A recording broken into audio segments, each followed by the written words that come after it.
Selamat malam.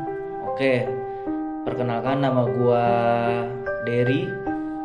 Malam ini gua mau menceritakan tentang pengalaman gue langsung ketika gue kerja di salah satu perusahaan yang bergerak di bidang sport center.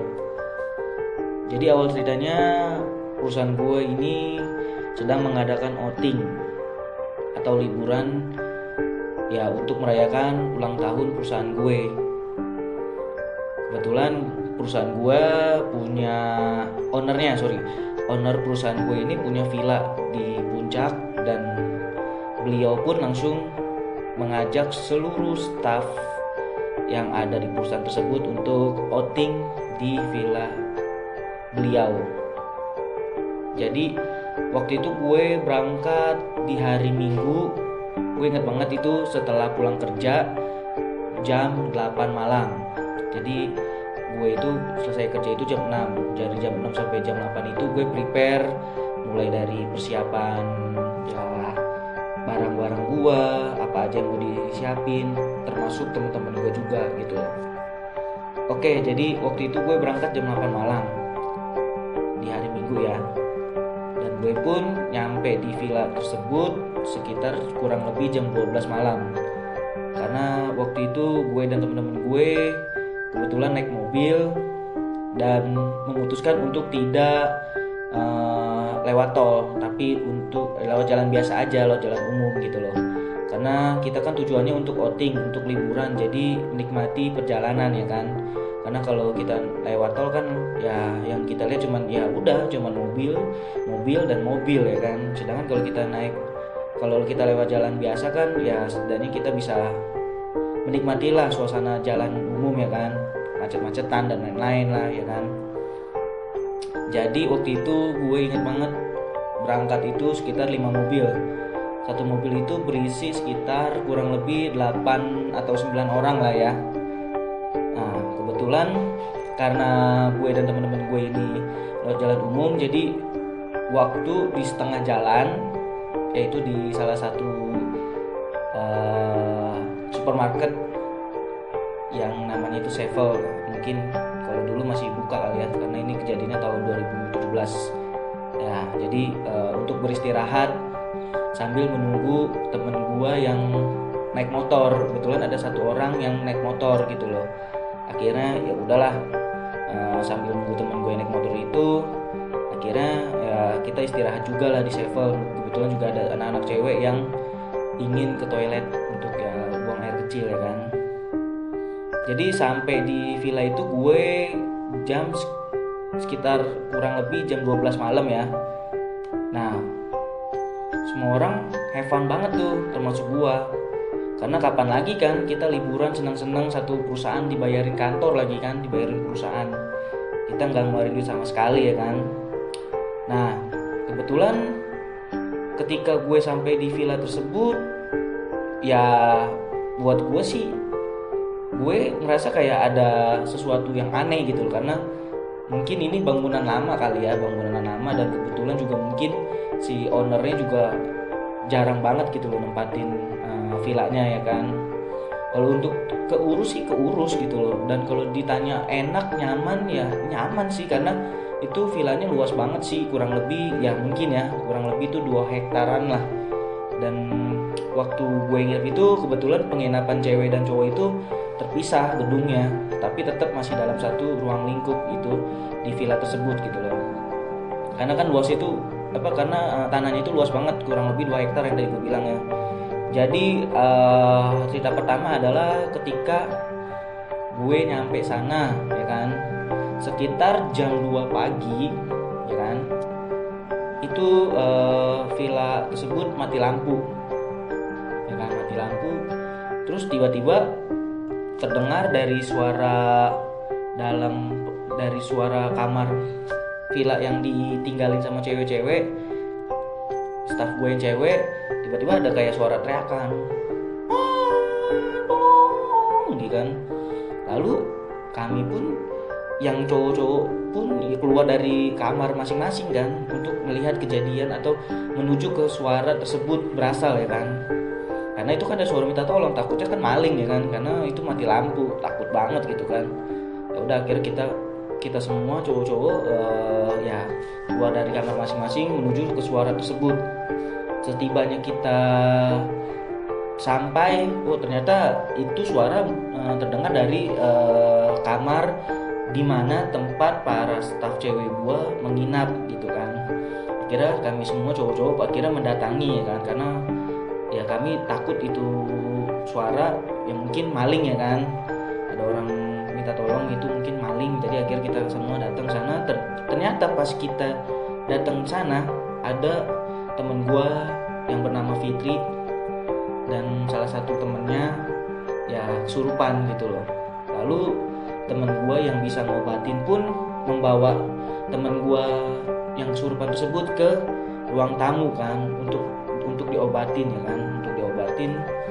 Itu gue ingat banget itu kejadian itu pas lagi diobatin itu kurang lebih 30 menit, karena ya mungkin ya itu si Fitri dan yang temennya itu kesurupan itu dia ngeberontak gitu loh. Ya gimana selayaknya orang kesurupan ya kan, itu ketika diobatin dibaca-bacain kayak dia kan berontak. Akhirnya gua dan teman-teman gua pun yang cowok ya berusaha untuk memegang lah tangan dan kaki dari si Fitri dan temannya gitu kan. Ketika itu si Fitri sama si temennya sadar, lalu ditanya kan sama teman gua dan yang lainnya gitu loh. Kebetulan kita semua lagi berada di ruang tamu tersebut, maupun staf cewek ataupun staf cowok semuanya lagi ada di ruang tamu tersebut gitu loh. Mungkin kalau yang cewek-cewek udah pada ketakutan itu karena udah ya kejadian kayak tersebut ya kan, karena belum sehari udah kejadian kayak orang kesurupan gitu kan, temen gua kesurupan. Akhirnya ya si Fitri cerita gitu loh sama temennya. Jadi waktu itu si Fitri pengen turun kencing gitu loh, pengen buang air kecil ke kamar mandi. Mungkin karena dia takut ya kan, dan ditambah ini kan posisinya lagi mati lampu ya kan. Akhirnya dia minta tolong ke temennya bangunin gitu loh. Dia bangunin temennya yang tadi yang ikut kesurupan, dia minta tolong temenin gitu loh. Ketika posisinya kan ini si Fitri dan temen ini nginep di kamar, dan itu dia tuh kamarnya itu di lantai 2, jadi ini tingkat. Kalau untuk kamar atau gedung cewek ini dia tuh tingkat lantai 1 dan lantai 2, dan di lantai 2 itu tidak ada sama sekali kamar mandi. Jadi kamar mandi semua itu ada di lantai 1 ya kan, ada sekitar 3 atau 4 kamar mandi lah gitu loh. Jadi yang di lantai 2 itu khusus kamar semua ya kan. Jadi si Fitri keluarlah dari kamarnya ya kan sama si temennya. Ketika lagi turun tangga dan menuju ke kolam renang, ke kamar mandi, tiba-tiba dia melihat kayak ada bayangan putih lewat. Lalu si Fitri pun menegaskan gitu loh, apa sih yang dia lihat gitu loh. Ketika dia lagi mau nyamperin ke bayangan tersebut, tiba-tiba dia langsung nggak sadar, dan temennya pun cerita ketika si Fitri kesurupan itu dia bingung kan mau ngapain gitu loh. Akhirnya dia tadi minta tolong. Ternyata yang tadi minta tolong itu adalah si temennya si Fitri ya kan, karena dia bingung mau ngapain, sedangkan dia cewek, dia tidak mengerti tentang gimana cara apa yang harus dia lakuin ya kan. Yang dia tahu ya cuma bisa minta tolong dan teriak ya kan. Ketika dia minta tolong dan teriak itu, dan dia pegang lah pundak si Fitri, karena kan si Fitri itu ketika kesurupan katanya dia udah ketawa-ketawa terus nangis sendiri, terus dia lari sana lari sini. Akhirnya temen gue yang tadi si Fitri, temen si Fitri tersebut ya megangin kan. Ketika pegang itu ternyata dia langsung udah nggak sadarin diri, ternyata dia pun juga ikut kesurupan gitu loh.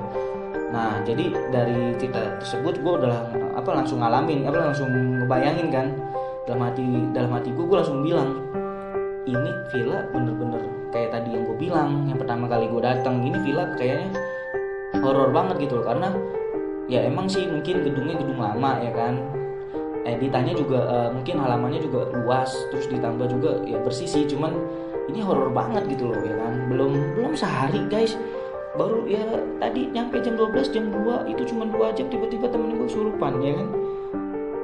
Akhirnya gue ya udahlah, karena gue dan teman-teman gue mencoba untuk have fun ya kan ketika outing itu, akhirnya gue dan teman gue memutuskan untuk melupakan kejadian tersebut ya kan. Nah di hari yang sama, yaitu di hari Senin ya kan, gue itu dan temen-temen gue yang laki merencanakan bakar-bakar ya kan. sekitar jam 7 lah, jam 7 itu gue dan teman-teman gue berencana untuk mengadakan acara bakar-bakar. Kebetulan teman gue ada yang bawa jagung gitu loh, beberapa kilo dari rumahnya lah intinya. Nah, sebagian teman gue pun langsung mungkin mencari pasar di daerah tersebut agar ya bisa nambahin gitu loh. Jadi nggak cuman bakar jagung aja, jadi ada waktu itu ada rencana untuk bakar roti juga gitu loh.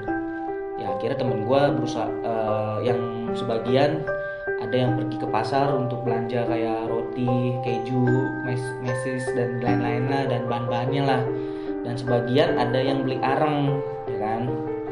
Akhirnya gue dan teman-teman gue pun yang lain ada yang sebagian ngebersihin menyiapkan alat-alat untuk acara bakar-bakar tersebut, ya kan. Jadi gue waktu itu mau ganti baju. Kebetulan temen gue 2-3 orang itu ngikutin lah, intinya dia nanya, "Der, mau kemana?" Gue bilang gue mau ganti baju dulu nih, soalnya ini bajunya tipis, gue mau pakai baju yang anget gitu loh, yang tangan panjang. Akhirnya gue ke kamar kan, terus gue ke kamar temen gue ini. Jadi sekamar ini gue sekitar 7 orang. Nah, di sekamar gue ini ada temen gue yang bernama Popo dan Rais. Dan mereka berdua lagi berencana untuk berenang di malam hari itu, ya kan, di malam hari tersebut. Mungkin rencana dia mungkin karena mau bakar-bakar, ya kan, sebelum bakar-bakar dia berenang dulu kali. Habis berenang dia mandi, habis itu bakar-bakar kan jadi enak tuh. Jadi anget, ya kan. Nah, mungkin seperti itulah. Akhirnya gue dan temen gue yang lain pun ya udahlah, kalau lu mau berenang hati-hati dah, ya kan, karena udah malam juga. Terus gue tanya, "Lu serius lu mau berenang?" Soalnya kan udah malam, soalnya suhunya juga kan dingin banget, tahu sendiri kan kalau di puncak jam 7 malam itu kayak gimana, ya kan. Nah, akhirnya si Popo sama si Rais pun pergi gitu loh. Ketika pergi, tiba-tiba dia balik lagi gitu loh. Gak lama, sekitar 10 atau 15 menit dia balik lagi gitu loh, sambil kayak lari dan ngos-ngosan gitu kan. Lalu gue dan temen gue nanya, "Kenapa lu, Po?" Lalu temen gue menjawab, "Ada yang berenang di kolam renang." Hah? Gue dan temen-temen gue kayak orang kaget kan gitu loh, berenang. Perasaan tadi yang mau berenang kan cuma lu berdua gitu loh, si Popo sama si Rais ini, ya kan. Lalu temen gue si Rais sama si Popo pun langsung bilang, "Coba lu lihat deh ke kolam renang." Nah, udah akhirnya gue dan teman-teman gue yang lain pun yang ada di kamar tersebut ya serentak untuk menuju ke kamar, ya kan, ke kolam renang tersebut. Gue lihat itu nggak ada satu orang pun berenang di kolam renang tersebut. Nah, sedangkan tadi temen gue bilang si Popo sama si Rais ada yang berenang di kolam renang tersebut. Dan gue lihat di sekitar, maksudnya di pinggiran kolam itu kering, nggak ada air atau nggak basah sama sekali. Karena kan kalau yang gue tahu, mungkin kalau pikiran kalian juga sama mungkin ya, kalau orang berenang itu kan ketika habis berenang mereka tuh kan langsung naik kan ke daratan, dan itu pun langsung basah gitu kan, basah, dan kita mau kemana pun juga ada jejaknya kan, air yang tadi kita berenang itu. Terus gue tanya kan sama si Popo gitu, "Emang tadi yang lu lihat tuh apa?" gitu loh. Dan si Popo pun sama si Rais cerita, jadi ketika dia menuju kolam renang, mereka berdua tuh ngelihat di dalam kolam renang itu ada satu orang berenang di kolam renang tersebut. Jadi kolam renang itu kurang lebih panjangnya 6 meter lah, ya kan, 6 meter. Dan si orang tersebut berenang di dasar gitu, di dasar kolam renang. Jadi kayak dia tuh memakai teknik gaya menyelam gitu loh. Jadi benar-benar badannya itu sampai di dasar kolam renang gitu loh, ya kan. Lalu si Popo sama temen gue si Rais ini pun menunggu, ya kan, si orang tersebut untuk pinggir lalu mengambil nafas, ya kan. Karena ya kalau kita berenang, ya kan, pasti dari ujung ke ujung pasti sampai di ujung kita naik kan gitu loh, keluarin kepala sambil ngambil nafas, ya kan, gitu kan. Ini enggak, si orang tersebut dari ujung menuju ke ujung lainnya, lalu balik lagi ke tempat semula, lalu balik lagi ke ujung tempat lainnya. Itu enggak ada nafas sama sekali. Maksudnya dia nggak ngambil nafas sama sekali gitu loh. Ketika dia dari ujung ke ujung, dia nggak naik, dia nggak ngambil nafas, lalu dia malah balik lagi, ya kan? Ketika balik lagi, dikira temen gue berdua itu, ya mungkin dia ngambil nafas lagi, ya kan? Karena kan ya sejago-jagonya orang berenang, ya kan? Nggak mungkin lah kalau dia itu nggak ngambil nafas di pinggiran, ya kan? Atau enggak ketika lagi dia menyelam, pasti kan dia ada gelembung-gelembung gitu kan. Ketika lagi ngambil oksigen, gimana sih orang dari dalam air kan pasti ada gelembung-gelembung di air, ya kan. Ini temen gue ngeliat berdua itu nggak ada sama sekali, mereka si makhluk tersebut ya nggak ada ngambil nafas sama sekali, ya kan. Akhirnya si Rais langsung punya prasangka buruk nih, wah jangan-jangan ini bukan manusia. Karena ya tadi yang gue bilang, kalau manusia itu sehebat-hebatnya orang berenang pasti akan ngambil nafas juga gitu loh. Ini nggak ada ngambil nafas sama sekali, ya kan. Akhirnya si Rais sama si Popo pun langsung lari terbirit-birit, ya kan, menuju kamar kamar gua, ya kan. Nah pas di kamar itu barulah tadi dia cerita tentang, wah ini ada yang berenang, ya kan. Terus gue tanya, ya berenang kenapa, maksudnya ya mungkin ya ada temen gue lagi yang berenang gitu loh. Ternyata yang gue pas lagi gue datang lagi ke kolam renang rame-rame dengan si Popo sama si Rais ini, emang tuh nggak ada sama sekali di pinggiran itu, kering sama sekali. Di pinggiran kolam renang tuh kering, jadi nggak ada basah ataupun air, ya kan. Dan dari situ gue langsung punya ide gitu loh, wah ini kita harus harus tanya deh sama yang anak-anak yang lain gitu loh. Mungkin anak-anak yang lain kayak mau ngerjain, ya kan, atau enggak emang ada yang kebetulan berenang gitu loh. Mungkin dia hebat kali, ya kan, bisa ngambil ngambil apa, bisa berenang 3 kali balik tapi nggak ngambil nafas, ya kan. Kira yang pertama kali gue tanya itu adalah temen gue yang jago banget berenang. Lu tadi berenang ya Gi? Gue tanya kan. Temen gue bilang enggak. Lah serius lu?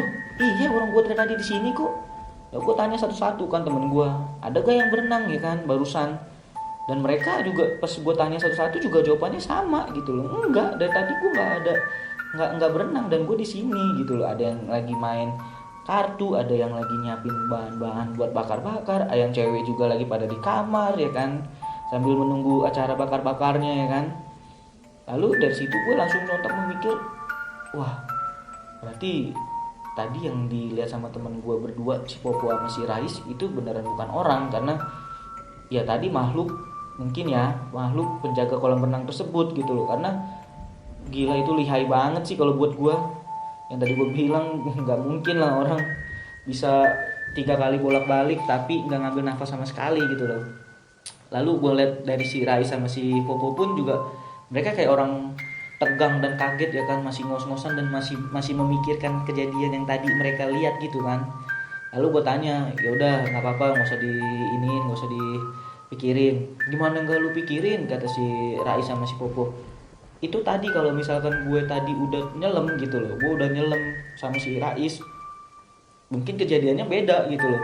Mungkin ya mereka berdua mungkin ya udah meninggal karena ditarik sama makhluk tersebut jadi tenggelam gitu loh. Dan gue langsung bilang ke mereka berdua, berarti ya alhamdulillah kalian berdua masih dilindungin sama Allah dan masih belum ajalnya juga buat kalian gitu loh. Nah dari situ gue langsung punya pikiran dan gue percaya bahwa di setiap tempat itu memang ada penunggunya, apalagi di kolam renang gitu loh. Ya udah cukup sekian aja dulu cerita gua. Nanti next time gua akan cerita lagi kok. Oke, bye bye.